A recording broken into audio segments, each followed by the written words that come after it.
Seigneur Jésus. Tu peux ajouter tes acclamations pour le Seigneur Jésus. C'est lui qui t'a donné la vie. C'est lui qui t'a donné la force. C'est lui qui a fait que tu sois ce que tu es aujourd'hui. Est-ce que tu peux encore acclamer très fort? Merci, merci, vous pouvez vous rasseoir. Alléluia. Amen. Je vous salue tous dans le nom de Jésus-Christ. Amen, amen. Amen. Je suis dans la joie ce soir de me tenir au devant de vous pour parler de la part de Dieu. Je dis merci au Créateur du ciel et de la terre, Jésus-Christ de Nazareth, pour sa grâce et son amour envers moi, me donner le souffle de vie, la force et la capacité de me tenir au devant de ses saints pour parler de sa part, que la louange lui revienne. Alléluia. Amen. Prophète Julien Kanka. Je dis merci au couple du prophète Julien Kanka pour la confiance à mon égard. Parce que nous pouvons avoir des invitations. On te donne beaucoup de jours à travailler. Tu travailles le premier jour. Tu attends travailler le deuxième jour. On te dit on a changé le programme. Mais si je me retrouve encore ici au devant de vous, c'est parce que vous me faites encore confiance. Merci beaucoup. Merci pour tout ce que vous faites pour nous. Alléluia. Amen. Je salue tous les serviteurs et servantes de Dieu. Alléluia. Amen. Que Dieu bénisse tous les services qui sont ici à l'église. Que Dieu bénisse tout un chacun de nous qui est venu ce soir. Amen. Amen. Amen. Nous allons lire notre texte de base. Et comme Genèse chapitre 12, le premier verset. Genèse chapitre 12, je lis le premier verset. Nous lisons au nom du Seigneur. Amen. Je disais que nous lisons au nom du Seigneur. Amen. L'Éternel dit à Abraham, va-t'en de ton pays, de ta patrie et de la maison de ton père, dans le pays que je te montrerai. Deuxième verset. Je ferai de toi une grande nation et je te bénirai. Je rendrai ton nom grand et tu seras une source de bénédiction. Jusque-là. Parole du Seigneur. Amen. Est-ce que vous pouvez acclamer pour la parole du Seigneur? Alléluia. Amen. Notre thème dit, l'Éternel dit à Abraham, sors de ton pays, sors de ta famille, sors de la maison de ton père et va dans le pays où je te montrerai. Alléluia. Amen. L'objectif de Inuka, quatrième édition,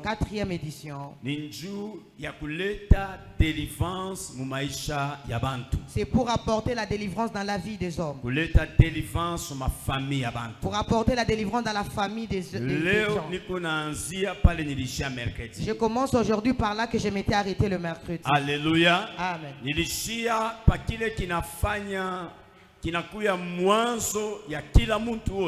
J'ai fini là où il y avait le début de tout un chacun. Amen. Amen. Amen. Na pale panakuwa mwanzo ya kintu kyote kile Mungu asikupende mwishi wake Abraham abakie ndani ya nyumba baba yake. Là où il y avait le début de la chose que Dieu ne voulait pas que son serviteur Abraham reste dans la maison de son père. C'est là que nous allons parler. J'avais parlé de la maison native. Amen. Amen. Ou bien maison biologique. La maison biologique. Yesu asifiwe. Amen. Maison biologique. La maison biologique. Inakuya ni damu. C'est le sang. Amen. Amen. C'est-à-dire la maison biologique. Lorsque Dieu dit sors de la maison de ton père, c'est-à-dire Dieu dit à Abraham de sortir dans le sang de sa famille. Pourquoi? Parce que damu inakuya njo fondation ya maisha muntu. Parce que le sang est la fondation de la vie humaine. Je t'avais dit ceci. Dans la vie de tout un chacun, tout ce qui est très ancien dans sa vie, c'est le sang. Tout le sang que nous avons, ce n'est pas notre sang. C'est le sang qu'il a hérité de ses parents. Ça veut dire qu'il y a le sang du côté père et du côté maternel. Amen. Amen. C'est pourquoi tout enfant qui vient de naître, il est en train de naître avec le sang de ses parents. Et le sang est la fondation de la vie humaine. Si le sang finit dans tout ton corps, tu ne peux pas vivre. L'eau peut finir dans le corps, mais lorsque tu auras le sang, tu ne vas pas mourir. Mais si tout le sang finit dans le corps, là où tu te retrouveras, tu vas tomber et tu mourras. Ça peut être le pied qui est cassé. Et le sang commence à couler. Et il n'y a personne qui peut t'aider pour que le sang ne continue à couler. Comme le sang continue à couler beaucoup, si le sang finit dans le corps, là où ça va s'arrêter de couler, c'est là que tu mourras. C'est à partir de là que tu ne parleras pas, tu ne verras pas, tu ne connaîtras plus rien. Si tu n'as personne pour t'aider, tu vas mourir. Pourquoi? Parce que le sang dans le corps est fini. La maison ne peut pas tenir si la fondation est déjà ébranlée. Amen, amen. Amen. Ça veut dire si la fondation est déjà ébranlée, peu importe la grandeur de la maison, peu importe la beauté de la maison, vu que la fondation est ébranlée, même les murs vont tomber. Et l'histoire de cette maison s'arrêtera par là. Ça veut dire nos vies dépend aussi du sang qui est dans nos corps.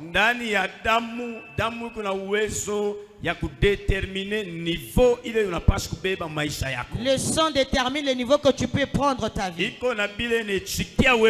Il y a des histoires qu'ils acceptent et les histoires qu'ils refusent. Je t'avais dit que dans le sang nous avons des choses que nous avons héritées. La première chose que nous héritons, c'est ce qui est physique. Dans ce qui est physique, il y a l'image, la ressemblance, il y a aussi la formation, notre façon de parler, notre façon de marcher, notre teinture. Ça vient du sang que nous héritons. Amen. Amen. La deuxième dimension, nous héritons ce qui est spirituel. Dans le sang, il y a les choses spirituelles dedans. Le spirituel ne se laisse pas voir à l'œil nu. Et ça a la capacité d'influencer ce qui est visible. De la même manière que quelqu'un hérite le visage de son père, la voix de sa mère, c'est de la même manière qu'il peut hériter la malédiction de sa mère, le lien de sa famille. Ça vient parce que si la personne qui t'a mis au monde est risque ya kuzalika deja mwene kufungiwa. Toi aussi enfant, tu as le risque de naître lié. Kama unafia kubisha, si tu veux nier, Biblia inasema hivi, siku moja Yesu Kristo anafia kuingia ku Yerusalema. Un jour Jésus voulait entrer en wakati anafika pa Bethfage, lorsqu'il arrive sur Bethfage, Yesu Kristo anasema Jésus leur dit, allez dans le village qui est devant vous. Vous allez trouver une ânesse liée avec son enfant. Déliez-les et amenez-les. Lorsqu'on vous posera la question, répondez, le Seigneur en a besoin. La mère était liée avant la naissance de l'enfant. Maintenant, punda mutoto anachiretube saivula limufungwa. Et la petite ânesse se retrouve comme elle était liée. Elle était née de Atosi ya damu ile anabeba kwa ule mpunda mama yake inamfanya kene anatokelea mfungwa. À cause du sang qu'elle a pris de sa mère, ça fait aussi de lui lié. Alléluia. Amen. Leo tutabeba kintu kia pili. Aujourd'hui nous allons prendre la deuxième chose. Kile tuririti munyumba ya baba. C'est que nous avons hérité de la maison familiale. Ile tuririti mu maison biologique. C'est que nous avons hérité de la maison biologique. Amen, amen. Amen. Na kile kintu kia pili inakuwa ni njina. La deuxième de choses, c'est notre nom. Unaweza kushinda maisha a cause ya njina yako. Tu peux échouer ta vie à cause de ton nom. Unaweza kuteswa mu maisha kupitia njina yako. Tu peux souffrir dans la vie à cause de ton nom. Amen, amen. Amen. Kintu kile bari kupatia kia pili. La deuxième des choses qu'on t'a donné, ni njina ile bazazi yako bari kupanga. C'est le nom que tes parents t'ont donné. Amen, alléluia. Amen. Tusome neno la Mungu. Nous pouvons lire la parole de Dieu. Ésaïe chapitre 62 verset 2.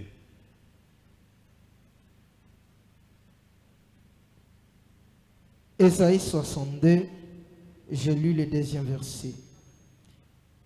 Il arrivera dans la suite de temps que la montagne de la maison de l'Éternel sera fondée sur le sommet des montagnes, qu'elle s'élèvera par-dessus le Ésaïe colis. chapitre 2, 62. 62 verset 2. Ésaïe chapitre 2. 62.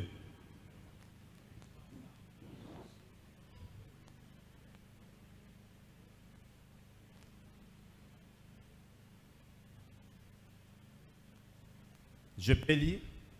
Je lis au nom de Jésus-Christ. Amen. Alors les nations verront ton salut et tous les rois ta gloire. Et l'on t'appellera d'un nom nouveau que la bouche de l'Éternel déterminera. Parole du Seigneur. Amen. Andiko ya tatu, Genèse chapitre 17. Troisième lecture, Genèse chapitre 17. 5. 5. Tu as sauté, tu as 15 à 19. Nous sautons, nous prenons 15 à 19. Genèse 17, 15 à 19. 5, 15 à 19. 5. On ne t'appellera plus Abraham, Ah. mais ton nom sera Abraham, car je te rends père d'une multitude de nations. Yes. Je prends 15. Oui. Dieu dit à Abraham, tu ne donneras plus à Sarah, ta femme, le nom de Sarai, mais son nom sera Sarah. 19. 16. 16. Je la bénirai et je te donnerai d'elle un fils. Je la bénirai et elle deviendra des nations, des rois de peuples sortiront d'elle. 19. 17 à 19. 17. Abraham tomba sur sa face, il rit et dit à son cœur, il rit pourquoi? naîtrait-il un fils à un homme de 100 ans? Et Sarah, âgée de 90 ans, enfanterait-elle? Et Abraham dit à Dieu, oh, qu'Ismaël vive devant ta face. Dieu dit, certainement Sarah, ta femme, t'enfantera un fils, et tu l'appelleras du nom d'Isaac. J'établirai mon alliance avec lui comme une alliance perpétuelle pour sa postérité après lui, parole du Seigneur. Amen. Acclamons pour la parole de Dieu. C'est dans ces livres que nous allons parler ce soir. Votre nom influence votre personnalité et votre destinée. Votre nom influence votre personnalité et votre destinée. Quand on vous appelle, on invoque en bien ou en mal ce qui est rattaché à votre nom. Alléluia. Amen. Quand on vous appelle, on invoque en bien ou en mal ce qui est rattaché à votre nom. Yesu asifiwe kabisa. Que Jésus soit loué. Ndani ya jina, dans le nom, jina iko na uwezo ya kuinfluencer bumuntu bwenu. Le nom a la capacité d'influencer votre personnalité. C'est pourquoi utasikia Mungu wakati wanamuita Abraham. C'est pourquoi vous allez voir lorsque Dieu appelle Abraham. Wakati Mungu anamuita aliitwa kwa jina ya Abraham. Lorsque Dieu l'appelle, il appelle du nom d'Abraham. Anamwambia mitafanya jina yako kuya kubwa. Il lui dit, je ferai de ton nom grand. Parce que à partir ya jina ya muntu, parce qu'à partir du nom de quelqu'un, so ikononesha identité ya ule muntu. C'est ça qui détermine l'identité de la personne. Ikononesha kile ule muntu eko. C'est ça qui détermine ce qu'est la personne. Maintenant, à partir ya jina, à partir du nom, ndani ya jina muko uwezo moya. Dans le nom, il y a une force. Muko nguvu moya. Il y a une capacité. Ile inaweza kuinfluencer peut influencer la personnalité wala na destinée yako. Ou ta destinée. Nikusema nini? Ça veut dire quoi? Ulezi kuzalika na destinée ya muzuri. Tu peux naître avec une bonne destinée. Mais à cause ya jina ile wanakupatia mukizazi kyako. À cause du nom qu'on t'a donné dans ta famille. À cause ya jina ile bazazi yako wanakupanga. À cause du nom que tes parents t'ont donné. Inaweza kukubadilisha maisha. Ça peut transformer ta vie. Nikusema itakuimposer maisha. Ça peut t'imposer une vie. Hapana ile Mungu alipangaka juu uishi. Pas celle que Dieu a voulu que tu vives. Mais itakuimposer maisha. Ça t'imposera la vie. Kufuatana na nguvu ile kufuchama ndani ya jina. Dépendamment de la force qui est cachée dans ce nom-là. Hauwezi kuingia mukashi. Tu ne peux pas entrer dans le travail. Na kuanza kutumika kama jina yako hayakubaliwa. Et commencer à travailler si ton nom n'est pas accepté. Fashi yote jina yako itakubaliwa hapo. Partout où ton nom est accepté. Na webu muntu bwako butakubaliwa hapo. Même ta personnalité sera acceptée. Avant prophète Julien Kaka anione. Avant que le prophète Julien Kaka me voie. Anijue. Qu'il me connaisse. Kuanza kila alitangulia kujua ni jina yangu. Première des choses à connaître c'est mon nom. Dr. José Kabuya anamwambia kusema. Le Dr. José Kabuya lui a dit. Siku kwa pote mwa jina yake Daniel Kapula. Kolwezi il y a un apôtre qui s'appelle Daniel Kapula. Jina ikumupendeze ye. Si ce nom-là ne lui avait pas kama sikupataka invitation ya kwanza ya deuxième édition ya Inuka. Je ne pouvais pas avoir l'invitation du deuxième. Unaweza kushinda maisha. Tu peux échouer la vie. A cause ya jina yako. À cause de ton nom. Pale jina yako ikubaliwe. Là où ton nom n'est pas accepté. Na bumuntu bwako abutakubaliwa hapo. Même ta personnalité ne sera pas acceptée. Pourquoi kukubantu wanatumika miaka makashi? Pourquoi il y a les gens qui travaillent pendant sasa banakuya banapanda. Les nouveaux viennent et ils montent. Les bachi bazamani banakia pa mwatu wa moya. Les anciens restent au même niveau. Parce que jina yabo. Parce que leur nom. Je kwa la base ya kubakatalia kupanda. Et à la base de leur chute. Hauwezi kupanda kama jina yako ikubaliwe pa liste ya wale batapanda. Tu ne peux pas monter si ton nom n'est pas accepté sur la liste de ceux qui doivent monter. Bantu beko na teswa. Il y a les gens qui souffrent. Mateso yabo chanzo yayo ni jina yake. La source de leur souffrance c'est leur nom. C'est pourquoi Mungu wa mbingu. C'est pourquoi le Dieu du ciel. Bantu bote walikuwa na destinée ya munene. Toutes les personnes qui avaient des grandes destinées. Mungu alianza kubachanger jina. Dieu les changeait toujours les noms. Soit anabalepatia jina vabo bazalike. Soit il leur donne les noms avant qu'ils ne naissent. Pourquoi? Parce que jina ile Mungu atakupatia. Parce que le nom que Dieu te donnera. Jina iko na uwezo. C'est le nom qui a la capacité. Ya kukufikisha mukuishi destinée ya maisha yako. De t'aider à arriver à vivre ta destinée. C'est pourquoi magharibi ya leo. Pourquoi ce soir? Mungu ananituma nikwambie. Dieu m'a envoyé te dire. Kusema. Te dire ceci. Batakuita kwa jina. Il va t'appeler d'un nom. batakuita kwa jina, on t'appellera des noms. Hapana ile nkambo yako alikupangaka, pas le nom de ton grand-père, hapana ile babako alikupangaka, pas le nom de ton père. Mais batakuita kwa jina ya sasa. Tu t'appelleras des noms nouveaux. Ile kinwa kia wa milele Mungu celui dont la bouche wa de Julien Kaka atapanga maisha yako, kama famille yako ilikupatia jina ya Mankenga. Mankenga ni mateso, unakomea unaanza kuishi mateso maisha yako. Destine yako haina destine ya mateso, destine yako ni destine ya baraka kubwa. Magharibi ya leo yule ya Mankenga, Mungu wa Julien Kaka atakupanga jina ya sasa, na ile jina ya sasa utaitwa baraka, utaitwa baraka, utaitwa kuweza. Kama jina yako ili influence maisha yako, inakuimpose kila kupashi kuishi. Kuko Mungu moya ule alikuyuwaka afa baba yako, afa mama yako. Siku mwana mwambia Jeremi, anasema Jeremi, wewe unasema wingari mtoto hautaweza kufanya mission, mais avant ya wewe wingie mtumbo ya mama yako, mie Mungu nilikuyuwaka, mie Mungu nilikuchakulaka, na nilikuwa misha kufanya nabii wa mataifa, na kakonesha mtu mwa magharibi ya leo. Malgré sorcellerie ya kwenu, afabuloshi wa kwenu, mukupangile jina uko nayo. Kuko Mungu moya ule alikuletaka mwile famii, alikuyuwaka afa baba yako, alikuyuwaka afa mama yako, alikuyuwaka afa nkambo yako, na objectif ya Mungu ni we kutimiza kile Mungu alikutumia hapa dunia. Leo magharibi ya leo kuko Mungu moya ule kona uwezo ya kufungula maisha yako, ya kuchanger identite yako, ya kuchanger identite yako. Baba yako Terashe, ton père était riche.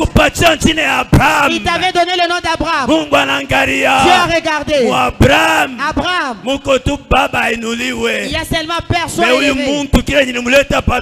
Cet homme, pourquoi je l'ai envoyé sur la terre? Ce n'est pas pour qu'il soit un père soit élevé, mais il doit être le père des nations. Après, Abraham, il était venu ce que avant qu'il ne voie. Anafumbula kusema huyu mtu jina yake iko la base ya mablokaji ingine pa maisha yake na pia maisha yako. Jina yako iko la base ya vingine bila kunaona, ni hapana kuzunika, hakuya reta. Maandiko inasema yanko de l'espérance pour tous ceux qui sont en vie. Jana jina sanga yako likushindwisha, juzi jina nkambo yako likupangake na kushindisha, mesa vile uingari mujima. Magharibi ya leo Mungu atashange jina yako. Wole barita sterile utaitwa mama wa watoto, wole barita mbaraka utaitwa marie. Wakati unasema me Mungu wa ikanisa asidonowe wa alliance ya Julien Kaka a changé identité yako. Ninasema changé identité yako. Magharibi ya leo kule ulikuya haina vile utatoka, vile ulikuya haina vile utatoka.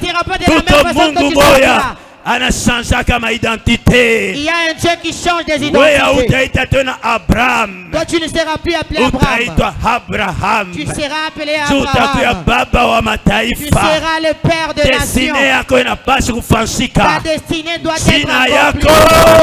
Ilikuteswa miaka ya mingi, ilikuteswa masiku ya mingi. Kama tunakuangalia vile uko naishi, hayachani na maisha mashina yako. Ça ne ressemble pas à ta destinée. Dis à celui qui est à côté de toi. Aujourd'hui, le Dieu de Julien Kaka, il me donnera un nouveau nom. Il te donnera un nouveau nom. Il changera ton identité. Tu ne seras plus appelé Sarai. Tu seras appelé Sarah. Parce que tu seras la mère de nations. Il y a un Dieu qui change l'identité des hommes. Au ciel, il y a un Dieu. Celui qui t'a connu avant tout le monde. C'est que tu vas vivre. C'est ça que le Seigneur avait prévu. Hier ce soir, ton nom ne puisse pas faire échouer ta destinée. Que ton nom ne fasse pas échouer ta destinée. Le nom a de l'impact dans la vie d'un homme. Alléluia. Amen. Est-ce qu'il y a quelqu'un qui m'entend? Le nom, ça peut influencer la destinée de quelqu'un. Ça peut te faire échouer. Ça peut te faire pleurer. C'est pourquoi Jacob savait. Rachel met au monde le premier fils. Suivant leur coutume, les belles femmes,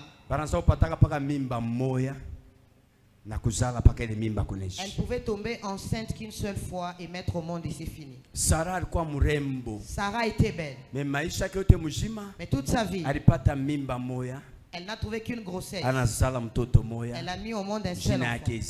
Et son nom c'était Isaac. Ce qui a fait combattre Sarah, ça s'est manifesté encore sur Isaac. Pourquoi? Parce que Dieu a tiré Abraham de sa nation. Mais Abraham pour qu'Abraham puisse épouser pour son fils. Il a envoyé son serviteur retourner dans leur village. Ce combat que le Seigneur a fait. Il est allé prendre encore ce combat. Je vais conseiller la personne qui n'est pas encore mariée. Qui dans les habitudes de dire je vais me marier avec celui de chez nous. Tu peux souffrir à cause des habitudes de chez vous. La femme de ta destinée. Peut-être la femme de notre tribu. Tu peux échouer à cause de tes origines. Il est rentré. Il est allé prendre Rebecca. Une belle femme encore. Et puis Rebecca, après la vie de Rebecca, pour enfanter, il faut intercession. Il fallait beaucoup prier.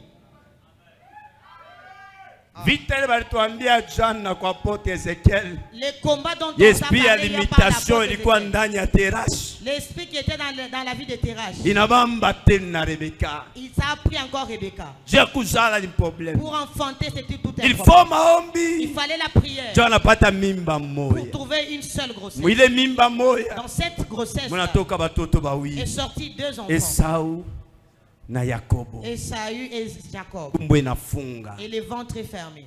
Jacob a sorti dans sa vie la femme qu'il a aimée. Parce que le sang de Jésus cherchait les belles femmes. C'est pour ça que tu vas voir.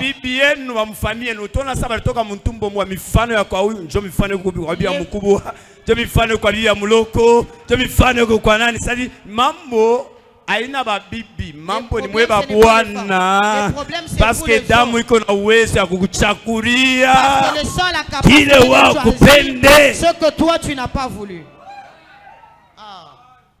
Enda kupenda kwa Rachel. Et il est allé aimer Rachel. Sasa Rachel alisala bwepeshi. Rachel a mis encore au monde rapidement. Apakufanike maombi. Ils n'ont pas fait la prière. Amen. Amen. Kile kilibamba Sarah. Ce qui a eu Sarah. Rebecca. Ça est arrivé chez Rebecca. Jusqu'à Rachel. Rachel a mis au monde son premier fils. Il lui a donné le nom. Elle a dit cet enfant s'appellera Joseph. Ça veut dire quoi? Que l'Éternel ajoute encore. Lorsque tu veux avoir ce que les autres qui t'ont précédé n'ont pas encore eu, fais ce que ceux qui t'ont précédé n'ont pas encore fait. C'est pourquoi aujourd'hui il y a les gens qui meurent jeunes. Les gens pleurent, ils disent Dieu n'a pas pitié. Tu as coupé notre tête. Celui qui était la tête de famille. Pourquoi? Lorsque tu demandes la richesse et que Dieu commence à te bénir, il faut regarder dans ta famille. Sinon on a risqué de mourir jeune. Et puis les gens vont pleurer disant qu'on nous a coupé la tête.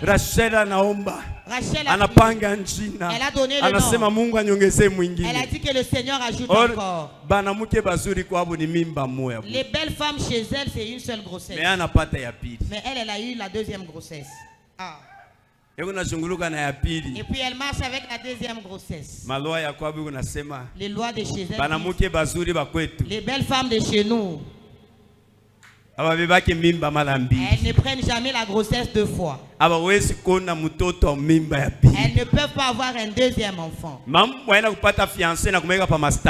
problème, ce n'est pas avoir les fiancés. Le problème,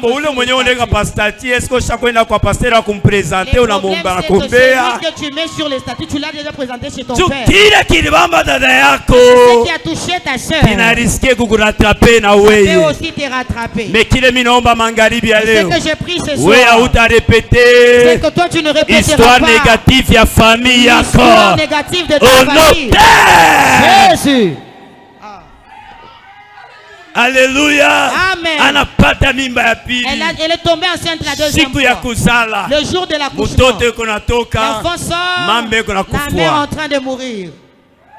On a dit Rachel, fais l'effort. Et aussi un fils que tu mets au monde. Rachel dit, je ne peux plus vivre. Si cet enfant naît, donnez-lui le nom de Ben-Oni, ce qui veut dire l'enfant de deuil. L'enfant est né, la mère est morte. Rachel n'a pas vu le deuxième fils. Je lève ma main ce soir. C'est que ton père n'a pas vu. Toi tu le verras le premier au nom de Jésus. C'est que ta mère n'a pas vécu. Sois le premier à le voir dans le nom de Jésus. C'est que ton nom n'a pas eu. Toi tu seras la première à vivre cela. Dans le nom de Jésus. Si tu es toi, qui amène 3 fois. Amen, amen, amen. Acclame pour Jésus-Christ. Alléluia. Amen. Vous l'appellerez Ben-Oni, l'enfant de douleur. Jacob est arrivé. C'est lui qui connaissait les promesses avec lesquelles le Seigneur lui a dit dans la route. On lui est arrivé, on lui a informé. On a dit avant que ta femme meure, elle a laissé le nom de l'enfant. Amen. Amen. Sur le nom de Joseph, Jacob n'avait pas refusé. C'est pourquoi le problème n'est pas naître avant dans la famille. Le problème c'est la destinée que nous naissons avec. C'est pourquoi je reviens te dire, tu leur ressembleras le visage, mais ta vie ne sera pas comme leur vie. Tu leur ressembleras la démarche, mais ton mariage ne sera pas comme leur mariage. Ton père s'est lié, c'est quand tu commenceras. Ton grand-père n'est pas arrivé, toi tu seras le premier arrivé. Lorsque tu me dis Amen, que Amen soit le clé pour te faire arriver là où ta famille n'est pas encore arrivée. Au nom de Jésus. Alléluia.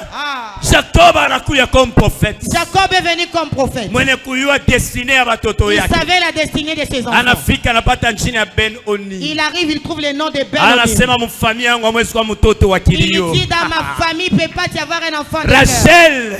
Nilichikia jina ya kwanza. J'ai accepté le premier parce que nilionaka ilikuwa na amani ya mzuri. Parce que j'ai compris que mais unaacha. Mais ce que tu as laissé. Nitanke baba.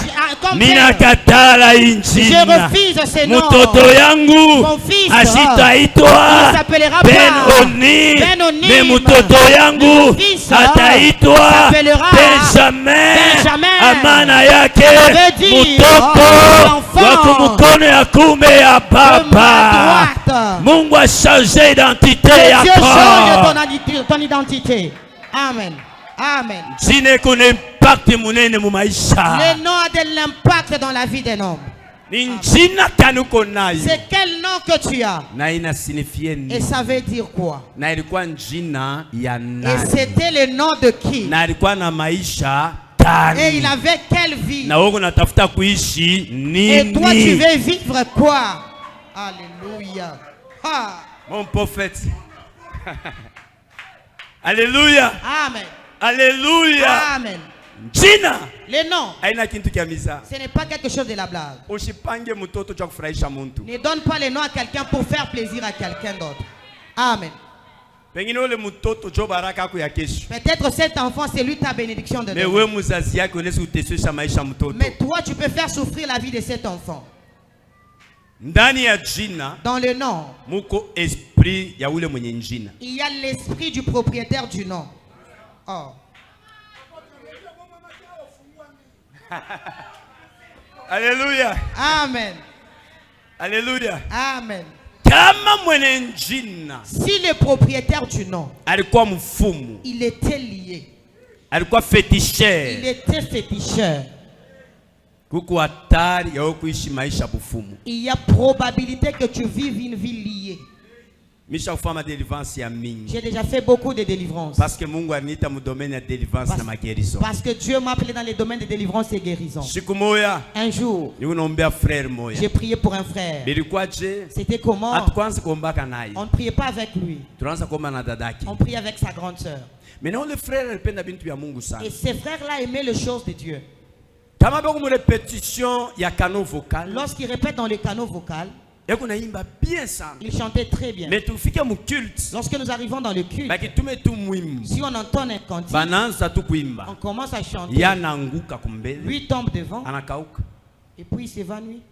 Il faut qu'on l'emmène dehors, qu'on prie pour lui et puis il s'élève. Ça s'est répété plusieurs fois. Et puis j'ai dit à il va commencer à interpréter. Dans la formation des interprètes, il interprétait très bien. Arrivé le dimanche, il passe devant. Les pasteurs donnent des thèmes. Lorsqu'il commence à interpréter, le frère tombe. Il s'évanouit. On appelle sa grande sœur aînée. La chose qui se faisait lorsqu'il chantait, ça se fait maintenant qu'il interprète. Sa sœur a dit non. Amenez-les, moi je vais aller avec lui à mon église. Amen. Amen.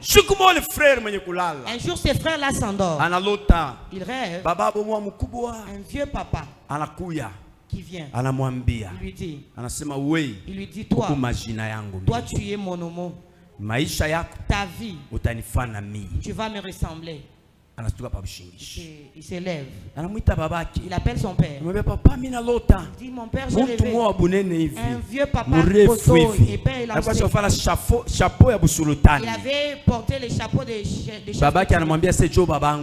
Son père lui dit, c'est lui mon père. C'est lui ton homo. Et lorsqu'il est venu à la prière, c'était un vendredi comme un vendredi d'aujourd'hui. Parce que chez nous, chaque vendredi, nous avons un culte de délivrance. Commençons la prière. Les frères est tombé, les esprits. Il était jeune. Il était à 17 ans. À l'époque, il avait 17 ans. Mais la force qu'il avait. Si papa l'ont tenu, lorsqu'on tient sa main, lui s'il tient sa main, il commence à faire trembler, on dirait qu'il y a une force qui monte. Les personnes tombent d'eux-mêmes. Les gens qui les tenaient tombent d'eux-mêmes. Amen. Amen. Les désordres s'est fait dans l'église. Les esprits disent quoi? Moi je suis son homo. J'avais dit ceci. Tout celui qui portera mon nom, il ne peut pas servir le Seigneur. Il doit être chef coutumier comme moi. Il commencera comment? À faire ce que moi j'avais refusé. Il ne peut pas servir le Seigneur. Il y a les choses que ton nom peut t'interdire de vivre. Combien de fois? Ton nom a divorcé combien de fois? Regarde les déceptions qui sont derrière toi. Lorsque tu donnes le nom à l'enfant, il n'aura pas le visage de son homo, mais il peut prendre le comportement de son homo. Il y a beaucoup de gens qui m'ont donné le nom. Ils me donnent toujours les témoignages. Les homos n'aiment pas compris pour eux, mais ils veulent prier pour les autres. Même celui dont je me suis donné moi-même le nom, il a commencé à prêcher, il avait 6 ans. Amen. Amen. Alléluia. Amen. C'est quoi? Ce n'est pas mon premier fils, c'est mon dernier fils. J'ai 6 enfants. Le nom, ça peut t'imposer la vie qui ne t'appartient pas. Amen. Amen. Alléluia. Amen. Il passe chapitre de délivrance. Il fallait qu'il passe à la délivrance. Il y a certaines choses tu ne les verras pas si tu n'es pas encore délivré. Tu peux avoir les dons mais les noms bloquent ta vie. Parce que là où ton nom n'est pas accepté, ta vie ne sera pas acceptée. Et si quelqu'un veut détruire ta vie, il va commencer à détruire d'abord la réputation de ton nom. Réputation, ta parfum. La réputation a de l'importance plus que le parfum. Amen. Amen. Et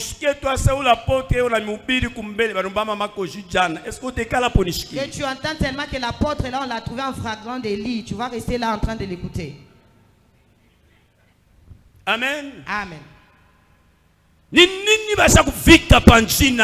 C'est quoi qu'on a déjà fait porter à ton nom? On joue avec tout mais pas avec ton nom. Il y a les gens qui peuvent envoûter le nom de ton mari. Il était bien dans le travail. Tout allait bien. Mais une personne, il prend son nom. Il part le présenter à mal. Il entre avec dans la maison d'un frère. Il dit ce nom de ses frères. Ou frère catholique. Ses frères catholiques. Ou frère méthodiste. Tous les chefs puissent la dire. Tu es étonné. Partout on cite ton nom, tout le monde ne veut pas te sentir. Qui a envoûté le nom de ton mari? Qui veut détruire ta destinée? Après la délivrance. Lorsque sa délivrance est finie, le frère le Saint-Esprit l'a saisi. Il est saisi dans l'église. Il commence à prophétiser dans l'église. Et en même temps que je parle, il est prophète. Ce qui est en direct, je partage. Mes enfants connaissent ces problèmes. Prophète pas Kaléo. Il est prophète jusqu'à aujourd'hui. Il n'est jamais tombé. Ça veut dire le nom. Vous voulez détruire la destinée de l'enfant. C'est lui que Dieu a envoyé avec la mission. De sauver la vie des autres. À travers son ministère prophétique. Mais le nom que son père lui avait donné. Il voulait influencer sa destinée. Alléluia. Amen. C'est quoi qui influence ta destinée? Amen. Amen. Tu es comme ton nom. Amen. Amen. Abigail avait dit. David.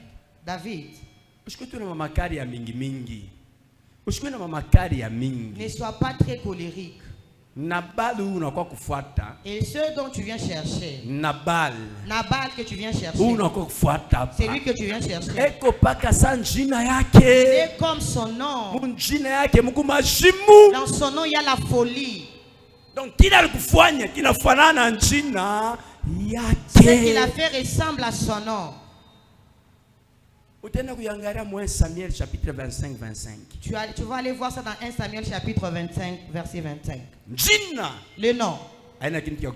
C'est pas quelque chose à jouer avec. Amen. Amen. Ne te donne pas les noms parce que tu as vu ça sur les réseaux sociaux. Ne donne pas les noms parce que cette personne a payé pour toi la maternité. Il a juste donné $100. Mais cet enfant que tu veux faire, c'est lui le millionnaire de ta famille. Ne détruis sa vie. Ne détruis pas sa vie. Amen. Amen. Alléluia. Amen. Est-ce qu'il y a quelqu'un qui m'entend ici?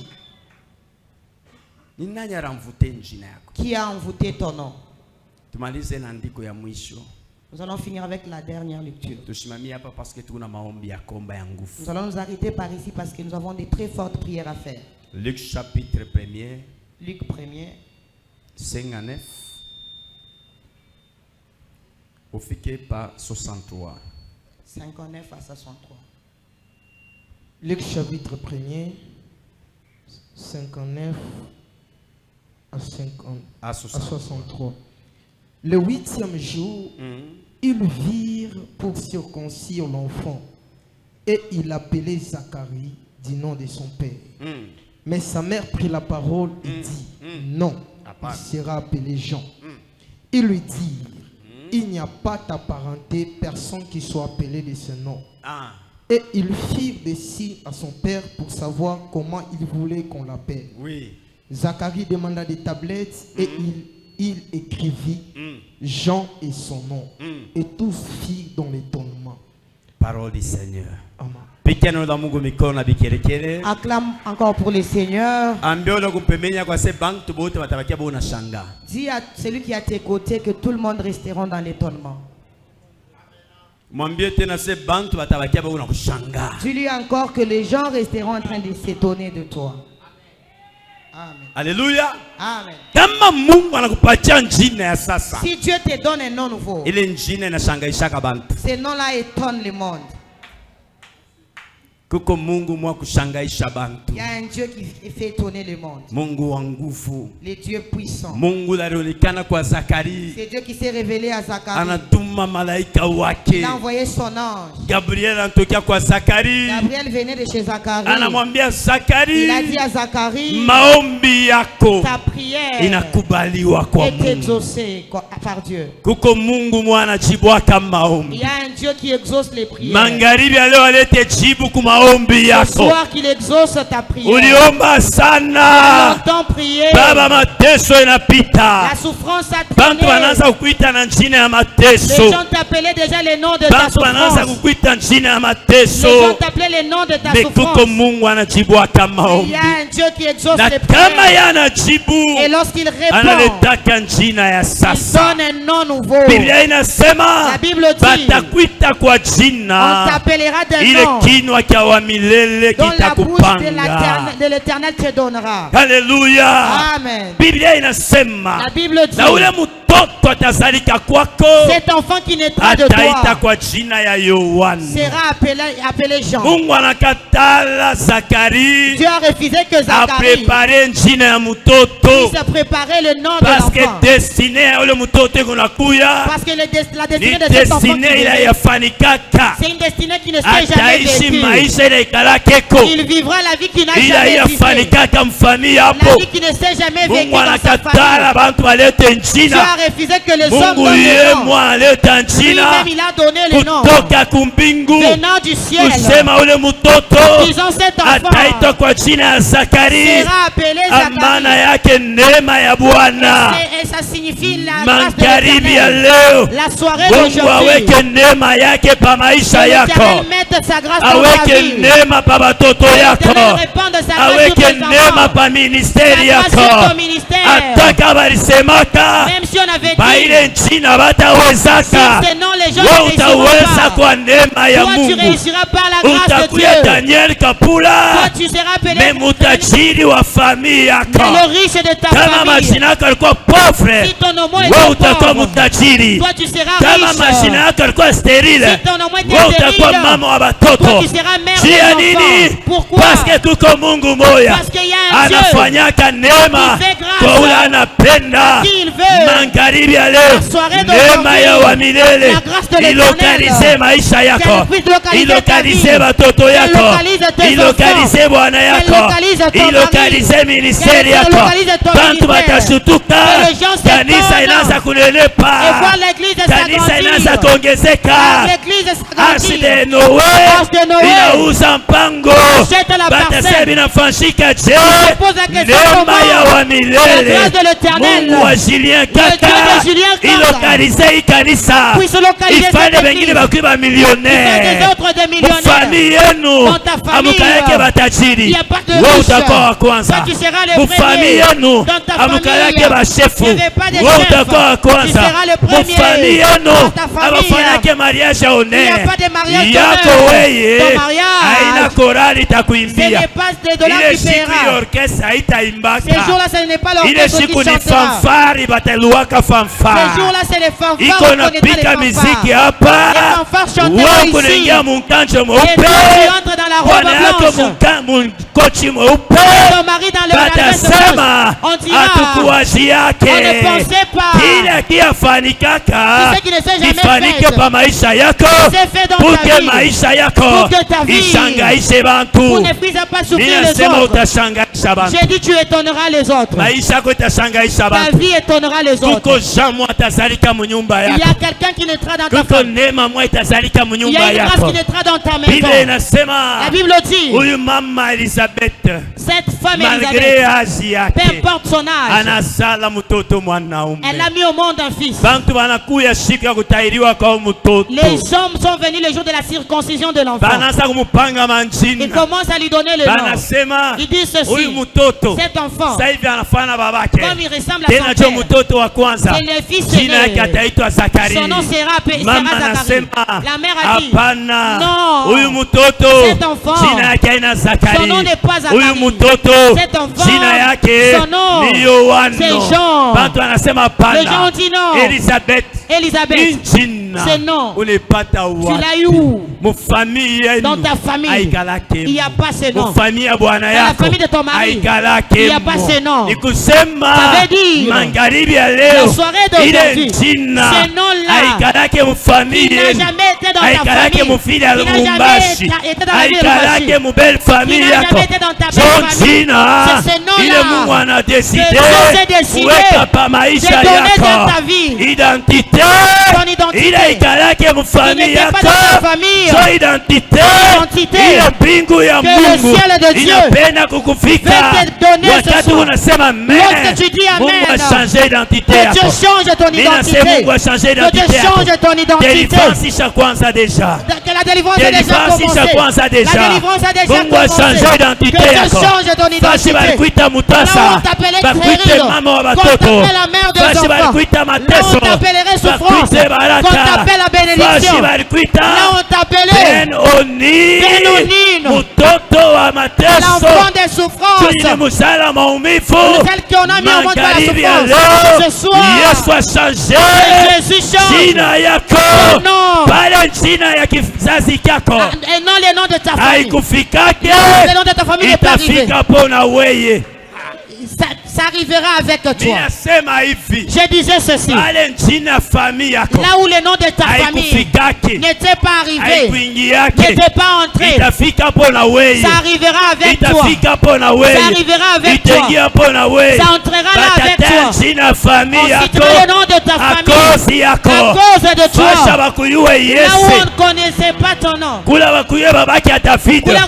connaissait pas le nom de David. Là on ne connaissait pas le nom du père de David. Le jour de David, il est entré dans le champ de bataille pour se croiser avec Goliath.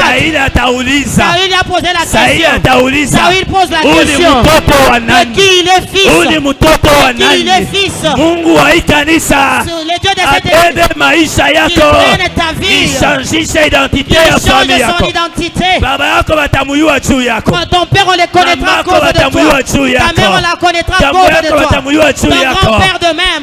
De la même manière, tu dis malédiction yote, toute malédiction qui était cachée dans ton nom, je l'enlève au nom de Jésus.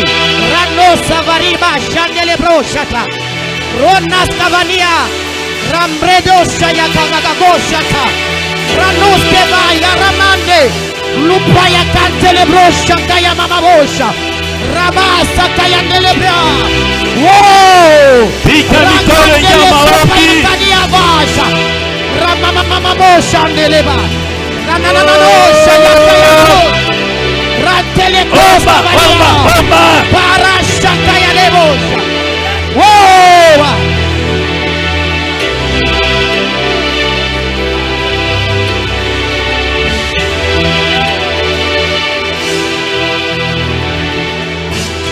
Omba tena. Omba tena.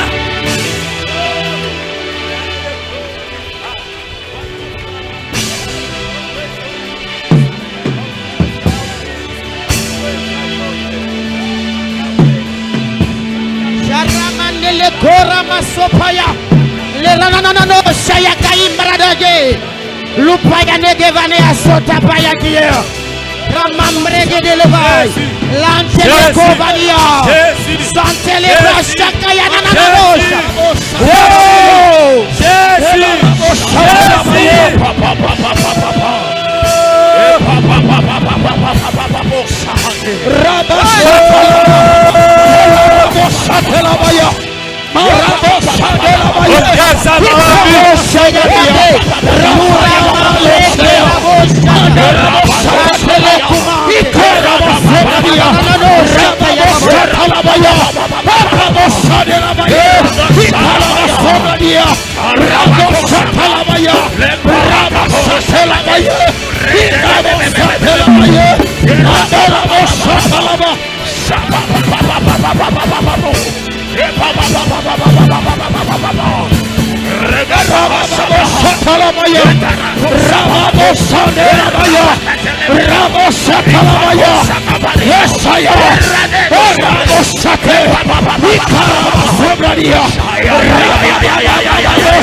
Dans la même dimension où tu es.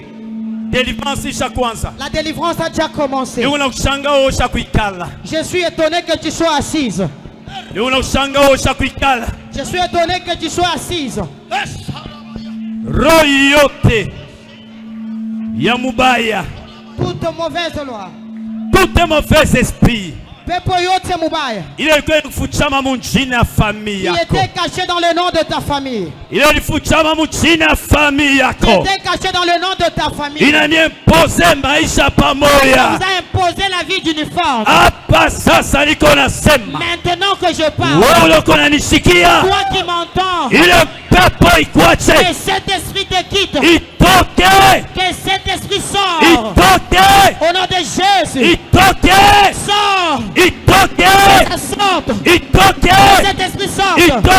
Qu'il sort. Au nom de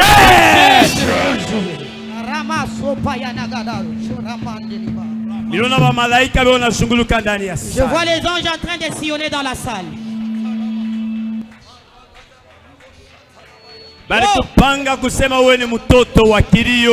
On disait que tu es un enfant de douleur.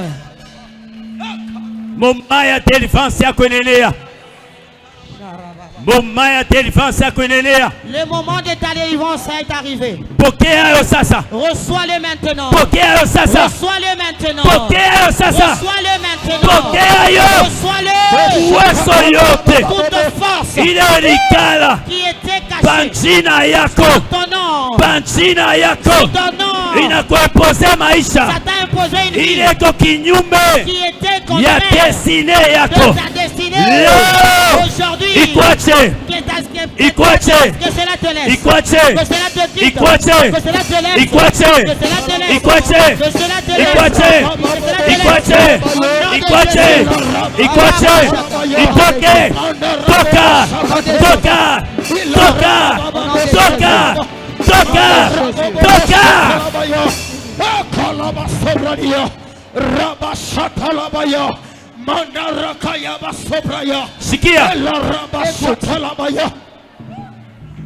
Sikia. Dans la même dimension où tu es, tu vas dire à Dieu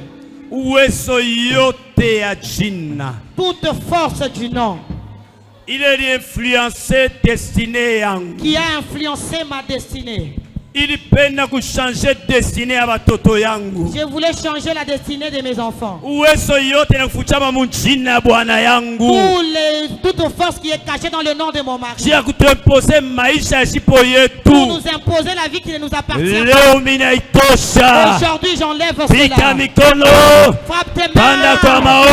Monte dans la prière. Prie très fort. Au nom de Jésus-Christ.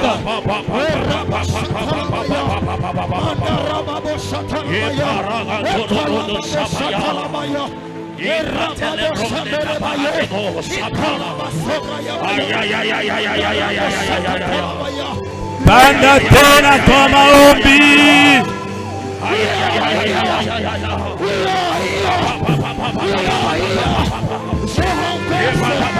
Panda tena.